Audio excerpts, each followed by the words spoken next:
long before ships with crosses sailed into the archipelago, long before maps carved borders, long before royal decrees proclaimed ownership over islands they had never seen, the Philippines was already alive with kingdoms, alliances, voyages, rituals, and golden cultures that had risen and fallen over thousands of years. The story of the ancient Philippines is not a silent past.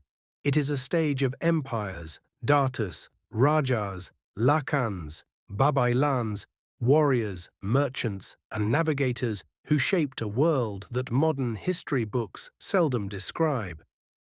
To understand ancient Philippine civilization, one must first see the archipelago not as isolated islands, but as an enormous maritime highway.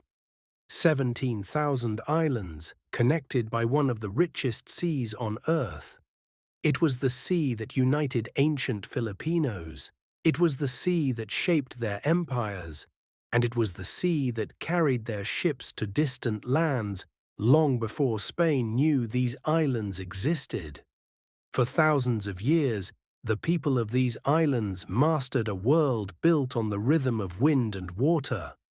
They engineered boats so swift and sophisticated that early Chinese and Arab chroniclers described them with astonishment.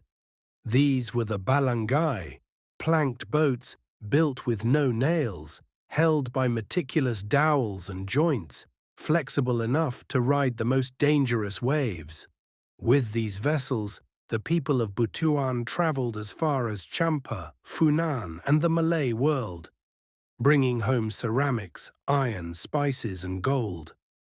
Gold, this precious metal, was not rare in the ancient Philippines. It flowed through rivers, carved into ornaments, pounded into crowns, hammered into breastplates, molded into death masks. Early explorers described warriors adorned in gold from head to toe, and nobles whose stature gleamed under the sunlight like kings from untouched kingdoms. The Surigao treasure, the Butuan regalia, and the ancient ornaments unearthed across Luzon and Mindanao are testimonies to a civilization that thrived long before outsiders arrived. Gold was not merely a symbol of wealth, it was a fabric of identity, power, and spiritual protection. But the archipelago was more than gold. It was a constellation of kingdoms, each with its rulers, warriors, priests, laws, and alliances. The kingdom of Tondo in Manila, governed by lakans and rajahs, maintained diplomatic relations with China as early as the 10th century. The kingdom of Mai in Mindoro was so wealthy that Chinese merchants noted it in their trade records, describing its order, markets, and hospitality. Butuan, one of the most prosperous realms, had a ruler who corresponded directly with the Chinese imperial court. In the south, the sultanates of Sulu and Maguindanao built fleets, governed territories, and fought wars that shaped the region's destiny. Yet perhaps the most mysterious of all was Tawalisi, a kingdom mentioned by the explorer Ibn Battuta. He wrote of a land ruled by a warrior princess whose courage and authority impressed even the seasoned travelers of the medieval world. Whether Tawalisi was part of the Philippines remains debated, but many historians argue that its descriptions match the tribes and kingdoms of northern Luzon.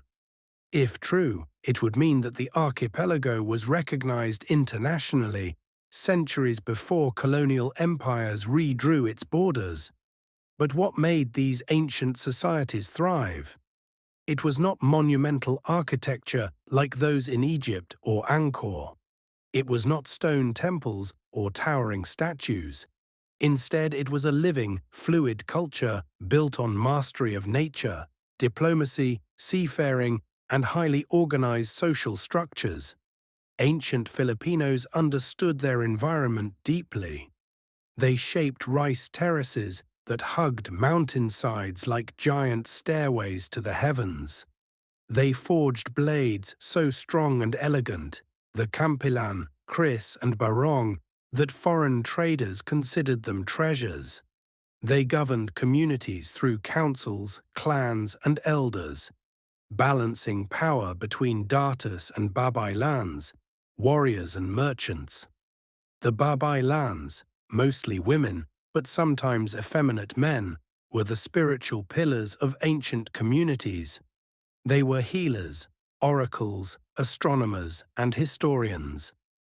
They commanded a level of respect equal to that of rulers. They mediated with the spirit world, presided over rituals, guided agriculture, and protected communities with wisdom that is passed down over generations.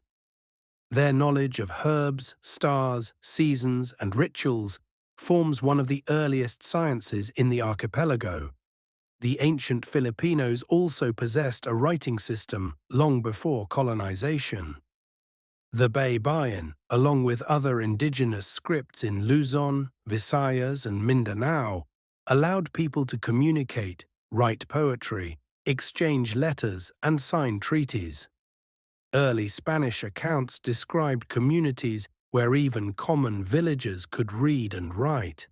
Contracts, love letters, and verses were written on bamboo and leaves, the strokes as elegant as they were mysterious. War, too, played a powerful role in shaping ancient societies.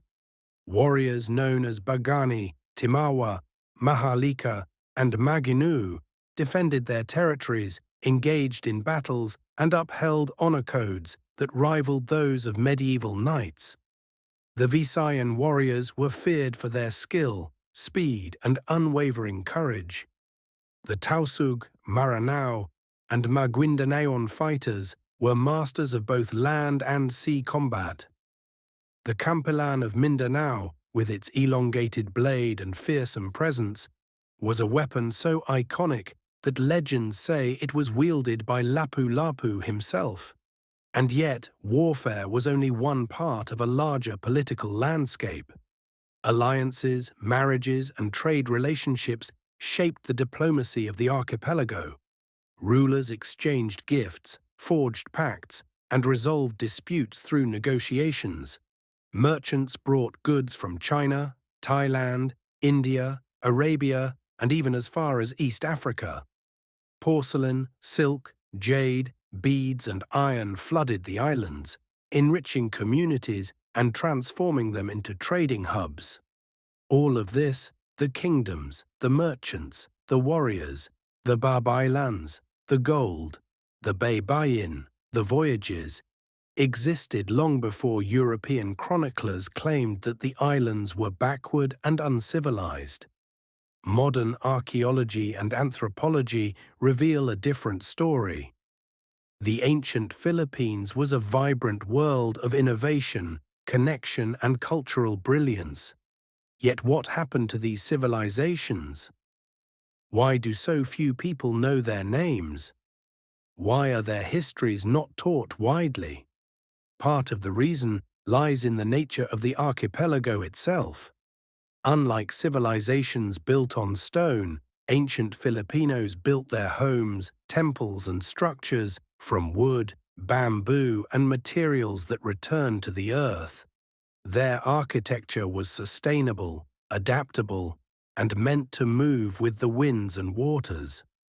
When time passed, nature reclaimed these structures, leaving behind few traces for archaeologists to uncover. Another reason is the colonial narrative that overshadowed indigenous history. The arrival of the Spanish reshaped political systems, languages, beliefs, and identities. Many of the ancient kingdoms vanished into memory, their stories preserved only through oral traditions and scattered artifacts. But today, new discoveries, burial sites, treasures, documents, and archaeological remains are rewriting the understanding of the pre-colonial archipelago.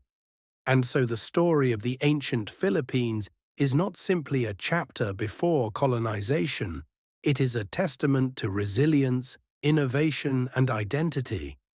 It is the story of a people who traversed oceans, shaped gold into art, carved mountains into rice terraces, governed kingdoms through wisdom, and connected with civilizations across Asia.